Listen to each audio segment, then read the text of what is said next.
Hi guys, Bill McGrath here. I wanted to show you a short warm-up I use for my empty hand versus knife classes. And the idea here is to introduce people to how they may get attacked in the street, especially if the attacker's been through the prison system anywhere in the world these days.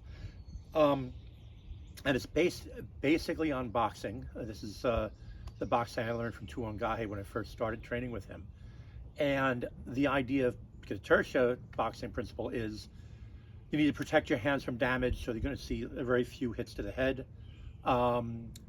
because you might need to draw a weapon, either your own blade in the Philippines or in the United States, with law enforcement I teach, they got to be able to handle a firearm. So there's a combination of Pekiti-Tirsia boxing principles and then how that gets applied into knife attacks, because a lot of bad guys will throw knife attacks roughly based on boxing principles. Okay. All right, the first technique is a warm-up for the grab and stab, which is a very common attack by criminals.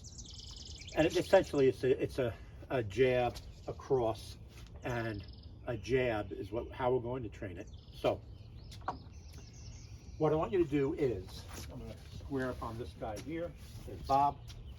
I'm going to throw the jab, and I'm throwing the jab, well, first, from a relatively high guard. We're not having our hands down here like a sport boxer would. You don't have to worry about getting stabbed or a finger in the eye. Slightly higher guard. And I want you to go and jab the face as you step offline. That jab is not meant to connect. That jab is to hide the fact of you stepping offline. And then you cross into the chest. You're less likely to break your hand if you hit the chest.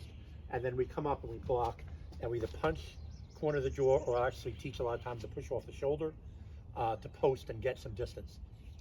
Then we start the drill again from this position. So don't, as soon as possible, train you guys not to go back to the good guy spot, let's call it. But the opponent or the training partner will turn and face you from here, and you'll do the exact same technique, reoriented from new position.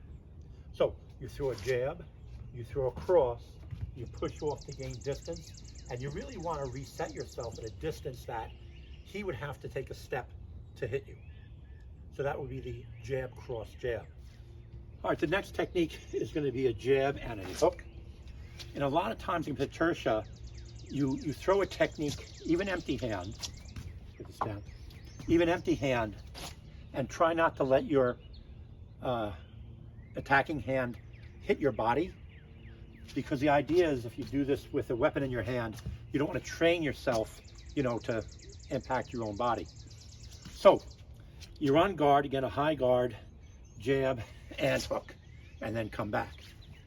On Bob over here, I'm going to jab, and then I'm going to step offline laterally and throw the hook, right? And we'll hit a one knuckle hook into the corner of the jaw, trying to stay away from the cranium portion of the head that's very heavily protected by heavy bone. And again, jab, hook, guard, and post off. Try to change your angle. At least 45 degrees, 90 degrees is better, so you can watch your back trail and get a little farther away from the opponent. He has to turn and refocus his eyes to get you. It gives you a little bit more time. It buys you a quarter second. That's worth the extra step for me. And it gives you time to draw a weapon, look for an exit, look for improvised weapons, etc. A little interesting tidbit on this hook. I saw a prison surveillance video many years ago where the inmate who was attacking, big built guy, looked like a professional bodybuilder, big muscles, no fat. He was in great shape.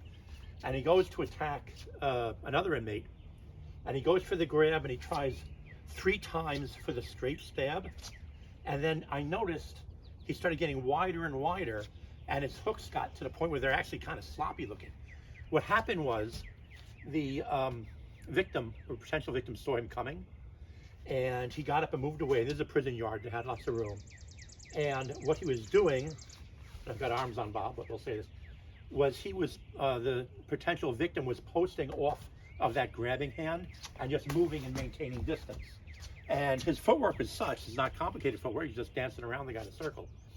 But it was done at the right time. So he was using this extended arm that was doing the grab as a physical reference point. He knew where the guy was, and if the bad guy didn't get a grab on him, he was using that grab as a, you know, targeting radar, so he could do a more accurate stab. If he couldn't get his hands on him with the grab, his accuracy was down. And they danced around. I forget if he actually did, the bad guy did get a stab on the victim, or other inmates jumped him and brought him down, or correctional officers stopped the fight. But anyway, what really surprised me is how sloppy and how quickly the attacker's stabs became, those wide swinging loops. And I asked the correctional officer in the class, and he said, yeah, they do that because they're holding their breath. They'll take one deep breath and they'll attack. And if they don't get the stab in, they chase the guy. That, you know, depletes your oxygen very quickly in the brain. And then they start to get wide. So this guy was in incredible shape. If it was just running on a sprint, you know, he would have no problem. But because under the stress of holding his breath under this attack, the mental stress, he started to get very wide and sloppy. So, little aside there. All right, the final attack is, you know, you make your grab attempt, and here we're just using a jab. Index off the hip and come up in a uppercut, and then when you throw a backhand and another jab. The reason we're doing this is we're trying to keep the Pekiti-Tirsia principles while we're showing what the bad guys potentially could do to you. And we like to index off the body when we're throwing an attack when we can. We don't want to make a wide swing here because you tend to mentally track the opponent with the tip of your knife. And if he starts moving to your left with the knife in the right hand, you might aim towards him, throw the thrust, and end up stabbing yourself in the thigh. But if you can find a point of your body before you throw something, you have better safety, less likely to stab yourself. And it's very much like finding hand on a magazine chains on a pistol. Okay, easy to do under stress, or easier to do than floating around the air. So the technique we're going to do here, I'll do it as boxing drill because we warm up with empty hands first, is jab, come in low, uppercut, let that flow through, and then a hammer fist to the jaw, and then again push off that shoulder. You want to stop where you have some range and at least see bad guy number 2 attacking you, or where exits are, etc., etc. So let me spin Bob around. You can see from the other side. So it's going to be jab, uppercut, hammer fist, push off that far shoulder, and give yourself some distance so you have a little bit more of time to react to his second attack, and you're seeing your surroundings better. So thank you. Short warm-up for the Pekiti-Tirsia empty hand versus knife class.